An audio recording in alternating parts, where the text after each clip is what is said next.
So, as we are discussing the crystal structure of silicon or gallium arsenide, we have seen that, and in different directions, like whether you are taking 100, 110 or 111, you have different kind of crystal arrangement.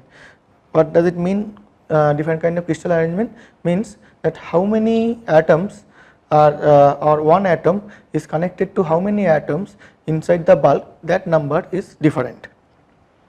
So now we will see that how it looks exactly in real life. Like, let us say this is the crystal structure. So you have at different corners atoms are sitting, and then you are cutting it with 111 plane. That means you are cutting it like this somewhere. So if this is x axis, this is y axis, and this is z axis, then x axis, y axis and z axis, all the axes are cut by this plane at 111 or AAA, right. Now as you can see, so this plane is 111 plane, and it is cut x y z axis in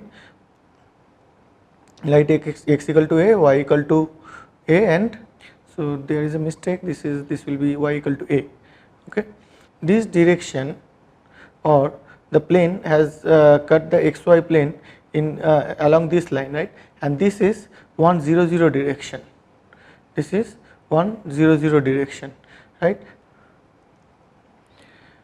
Now to calculate the angle between two crystallographic direction like u1 v1 w1 and u2 v2 w2, from coordinate geometry we can see that this is the formula, like cos theta is equal to u1 u2 plus v1 v2 plus w1 w2 divided by their own distance. Is this actually, you know that if there are two vectors a and b, then a dot b gives you ab cos theta, right. So cos theta is equal to a dot b divided by a into b, like the mod of a into mod of b. So this is just like this, the same formula, right. So this is the dot product and this is the divided by their own length, correct. Now the angle between this 111 plane and 100 plane is what, like it will be 1, it will be on the top side, it will be 1, and there you will have like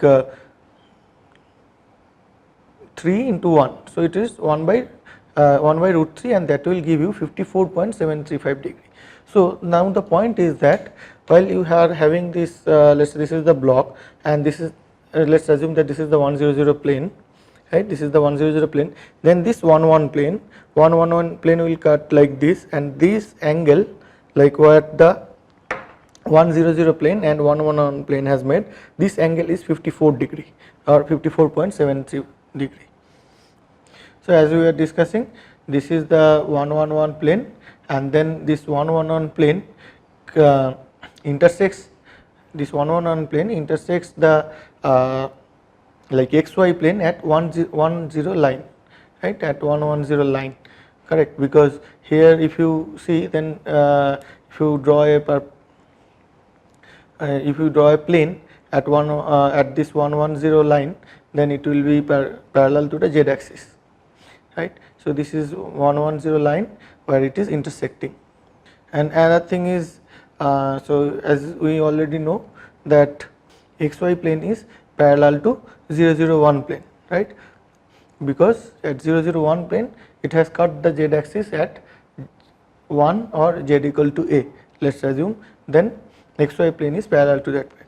And another point, very important point in this regard is like 100 plane, let us say this plane, then 010 plane and 001 plane will be the two different plane which will be perpendicular to this 100 plane, right. So this plane, if it is 100 plane, then there are multiple planes we can draw, like infinite number of planes which are perpendicular to the 100 plane, right. Like this plane is also perpendicular, this plane is also perpendicular, this plane is also perpendicular, but in that there are only two planes which will be like the basis plane, right. So let us say if this is the 001 plane which has cut the z axis, and then if then this is 100, then this will be 010, right. Now the important point is that all of these plane are called like 100 plane family, and crystallographic direction wise they all have the similar kind and crystallographic direction wise they all have similar kind of property, similar kind of material property, like the way we are discussing earlier, that in different direction the atoms are connected to the bulk by different number of bonds, and in this family of planes, like an atom which is in 100 plane, let us say the crystal is cut in 100 plane, then an atom at the surface will have same property if the crystal was cut in 010 plane or in 001 plane. Basically, while the silicon wafers are prepared or manufactured, they are manufactured in a cylindrical shape, like in ingots. So the single crystal silicon ingots are first formed, like it will look like a cylinder, and then different slices like circular discs are chopped off from the cylinder. So these are called wafer. These are usually like 400 500 micrometer of thickness, and it can be, its diameter can be 2 inch, 3 inch, 4 inch, 6 inch or even 12 inch diameter. So these are like thin, very thin plates. Now as we discussed, that different planes have different kind of material property, right. The atoms present in different plane have different kind of material property. Now one ingot, once prepared, ingot is like a cylinder, as I am saying, then it can be cut in different direction, whether we are cutting at 100 direction or 110 direction or 111 direction, depending on that the silicon material will have different kind of properties, right. And to understand that, we introduce this primary flat and introductory and secondary flat. What is primary flat? So there is a long cut, so this is not properly circular, rather there is a long cut at the edge which is called primary flat, and then there is another small cut which is called secondary flat. Now for 100 wafer and n type wafer, you also are aware of the term doping, where we can dope the silicon semiconductor to be p type or n type. P type semiconductor will have more number of positive charge carriers or holes, and n type semiconductors have more number of negative charge carriers or electrons. Now for a 100 cut and n type silicon, the primary flat and the secondary flat are exactly opposite way. So by seeing this arrangement, without even asking, we will know that this is 100 n type silicon. Similarly, if the secondary flat is present at the perpendicular direction to the primary flat, then it is 100 p type. It is 100 p type. Again, if the primary flat is very close to the secondary flat, then it is 111 cut, and this is n type, right. And if there is no secondary cut, no secondary flat, then this is 111 p type. So like this we can identify which kind of silicon wafer our sample is. So now we will discuss about this flat, and one important thing, I will go back few slides back where I have shown that 111 plane intersects the xy plane or the let us say 001 plane, we can call it 001 or 100 plane in the along the 110 line, and the cut what we make on a silicon wafer is along that 110 line. And why is that? That will come later, but currently already from the crystallographic orientation, as we have discussed, you know that 110 plane has like one atom on 110 plane have only one atoms connected to the bond or the bulk. So this is most unstable plane, whereas 111 plane or the 111 plane is the most stable plane, right, because one atom is connected to the 3 atoms at the bulk. So while we make the cut is automatically formed, like the open surface at the cut is 111 plane, and along the line 110 line actually the cut is made. So about that we will discuss more while we go to actually etching and cutting. So this is one thing. So 111 plane intersects the 100 plane at 111 at 110 line. Okay. Now the 111 plane is called cleavage plane, because if we scribe through the line parallel to the primary flat or even perpendicular to the primary flat and press the wafer gently, then the wafer will break along that line. Okay, because along that line we have already the 110 line which is most fragile, right, and then it meets the 100 line, like the 111 plane which meets 100 plane at this line. So it will just break at that point. So as we see, while we will see the lithography, that time also we will discuss this, that usually the primary flat is also used to align the pattern for anisotropic wet etching or anisotropic chemical etching.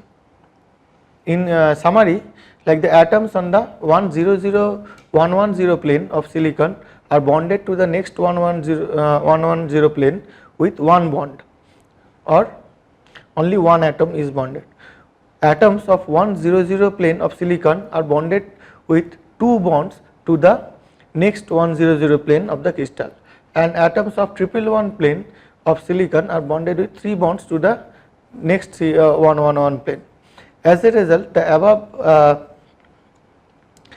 result, the binding state in 111 direction is the highest, whereas it is considerably lower for 100 and the lowest in case of 110 direction. And because of that, the etching rate or the damage of the wafer along the 110 direction is the highest, whereas 111 direction it is the lowest. Now micro machining processes, in that there are two specific different processes. One is called bulk micro machining and another is called surface micro machining. So before we go to micro machining, we need to understand one thing, that is currently in macro scale we make different devices or different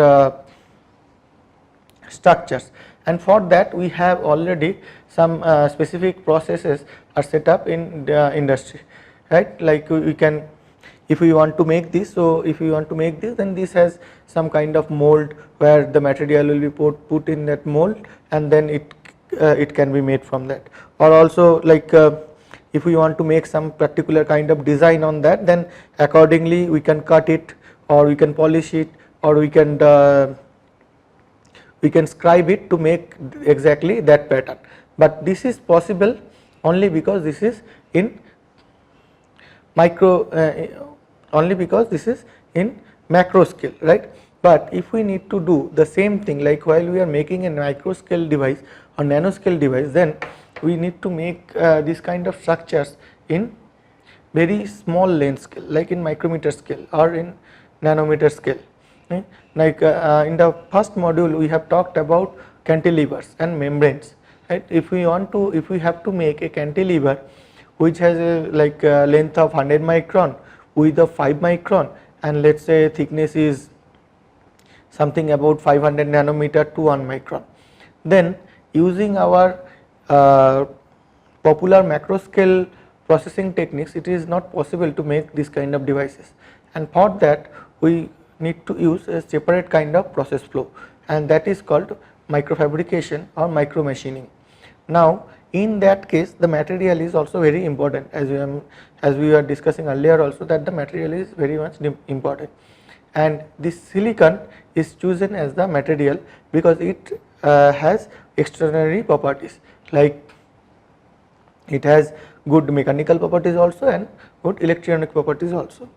And another important point is, as we just discussed in last few slides, that it has a single crystal structure, right, and in that single crystal structure it has a very defined property in each of the direction, and accordingly we can make our device according to our requirements. So let us first go to micro machining, bulk micro machining. So in bulk micro machining we start with bulk silicon wafer. So as I was saying that for silicon, like manufacturing of silicon is done by processing these ingots, right, which is cylindrical in shape, and then we cut the ingots parallelly, slice by slice, and then each of these slices are used as a for microfabrication or as silicon wafer. Now we can remove material until the final surface is created.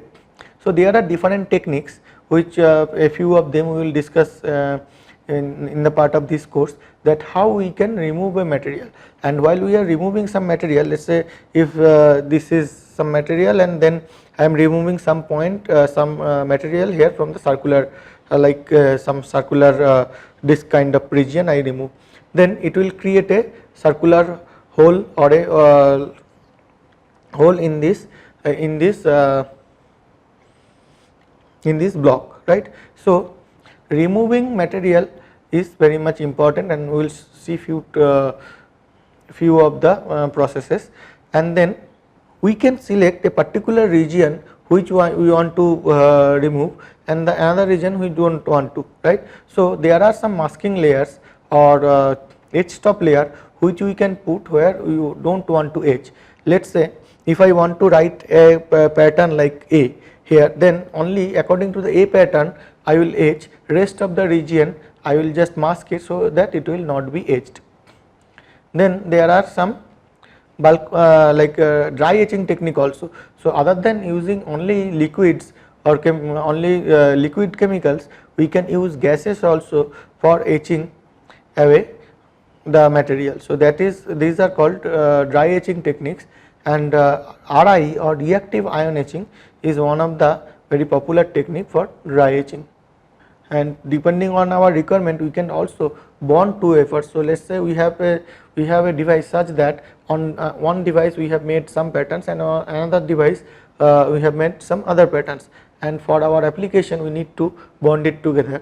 So that also is possible using bulk micro machining techniques. While I am discussing about bulk micro machining, the first point is that etching or wet chemical etching. In that wet chemical etching can be of two types, one is isotropic and another is anisotropic. So in isotropic etching what happens, that in all the direction etchant will etch the material in all the direction equally. So let us say here these regions are properly protected with some etch stop layer. So this region, so this is the material or your substrate or your sample which you need to etch, and this brown color regions are like etch stop layer. So this will not allow these regions to be etched. These regions will not be etched, but these regions will be etched, and in all the direction, if we take in this direction or in the other direction, all the direction the etching rate is same. So you can see that as it has gone down vertically to some etching distance, it has gone sideways also, and after certain time it will start etching from the bottom of the etch stop layer also. So there is under etching or side etching also, right, and in that case all of the sides are etched equally with same rate. And if you change the chemical, if we change the chemical and take different chemical, then we can use it with some different rates, but in all the direction the etching rate will be similar, will be same. Now we can also etch it with some kind of agitation. What does it mean agitation? Means we can sonicate it with some particular frequency. Now while we are sonicate it, we are allowing the liquid to move sideways even more freely. So those liquids will get in contact with the surface more frequently, and also whatever is the product of the reaction, that also will be removed very easily. So in that case the etching rate sideways will increase even more and we will get more etching rate. So one of this example is silicon etching with this HNA agent. What is HNA? HNA is hydrofluoric acid, nitric acid and acetic acid, and hydrofluoric acid and nitric acid reacts with silicon to make this SiF6 product, which is soluble in water. So it easily get dissolved and then the NO goes out. So the silicon is etched by this HF.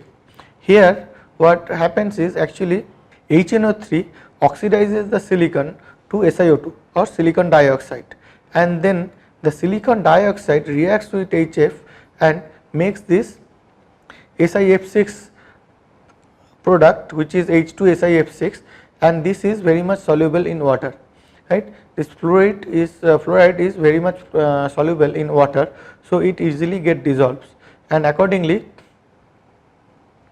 silicon will get etched in all the direction equally, and equally, right. Here the acetic acid is a moderator, that means that it actually does not do any reaction, but it has a dielectric constant which is very much lesser than the H2. So it prevents the HNO3 to break into NO3 or NO2 and allows formation of species that are directly responsible for oxidation of silicon. So it does not allow or actually reduces the rate of HNO3 dissociation. Okay. So acetic acid actually reduces HNO3 dissociation, and because of that HNO3 will be more capable of making silicon to SiO2, and that SiO2 will react with the HF and ultimately will make this dissolvable product. So accordingly we can get silicon etching. And here one important point is, as I was saying earlier, that the silicon has different etching rate in different direction. So then the HF reacts with SiO2, and forms this H2SiF6 product, which is actually dissolvable in water, and because of that silicon gets etched very easily with this HNA agent. And here the acetic acid is a moderator, that means that it does not etch or does not react actually with silicon or even any byproduct of this reaction, but it reduces the dissociation of HNO3 because it has a very less dielectric constant than water. So the HNO3 will not dissociate into NO3 and NO2 into the atmosphere. So it will be available for oxidizing the silicon to SiO2. Now another important point is here, as we are saying that this HNA agent is etching in all the direction equally, but as we have seen from our crystallographic orientation class, that in different directions silicon has different etching rates. What does it mean different etching rates? Means in a particular direction, let us say if this is 100 direction, then in that case one atom is connected to two atoms at the bulk, right. So and whereas if this is an 111 plane, let us say if this is 100, then this says this direction or this direction will be 111, and in that direction one atom is having more number of bonds or 3 bonds to the bulk, so that is more stable. Now if we put this material here, then this is 100 direction, and in this direction, whereas this is actually one this is another 100 family, whereas 110 there will be this plane as 111, which will be the lesser etching rate, and in that case it should have been that the one direction it is more etching and another direction it is different kind of etching, but it is not, it has not happened in this case, because HNO3 is such an aggressive agent that it easily reacts with silicon and completely etch it away in all the direction. But in the next class we will see examples where we will use KVH or TMH as the KVH or TMH for silicon etching, and there we will see that in the 100 direction and 111 direction have very different etching rates, and accordingly different kind of geometries are created using this anisotropic etching. Whereas in HNA, in case of hydrofluoric acid, nitric acid and acetic acid combination, this is isotropic etching. Now, as I am saying that this HF, HNO3 and acetic acid are like a mixture which etches silicon very aggressively and very easily, but depending on the different concentration it has different etching rate. Like if we use 10:30:80 HF, HNO3 and acetic acid, then we will have an etching rate of 0.7 to 3 micron per minute. That means 700 nanometer to 3 micrometer per minute. Whereas if we use more HF and more HNO3 and very lesser amount of CH3COOH or acetic acid, then in that case it will be 4 micron per minute. And here you should understand one thing, that acetic acid is like just a moderator, or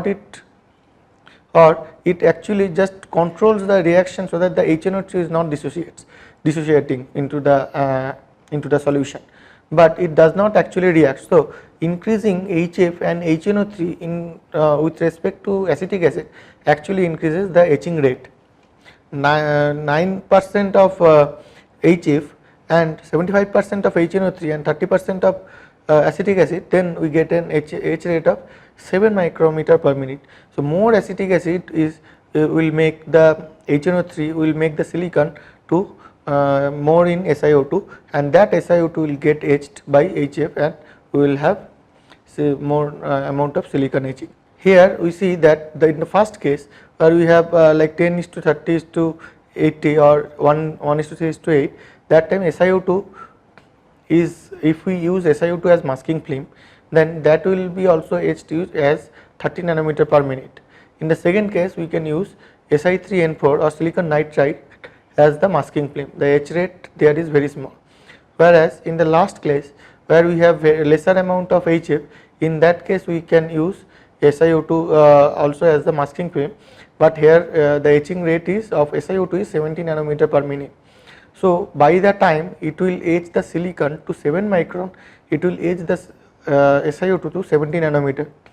So if we, what we need to understand in this term, that let's say I need silicon to be etched about, let's say 700 micron, and for etching 700 micron, if I am using the last recipe or this third one, then for 700 micron etching I need 100 minute of etching in this concentration, right? But in this 100 minute, this SiO2 also will get etched till 70 into 100, that is 7000 nanometer or 7 micron, and so 7 micron etching, 7 micron SiO2 film at least is required to protect the Si from etching, and so depositing 7 micron SiO2 or silicon dioxide film is very difficult. So this is not a proper solution, and we need to so keep in mind all the time that even though we call one layer as masking layer or the etch stop layer, that layer also has a very has a etching rate which might be very small, but depending on the time that may also get completely etched. So next time we will start with anisotropic etching. Thank you.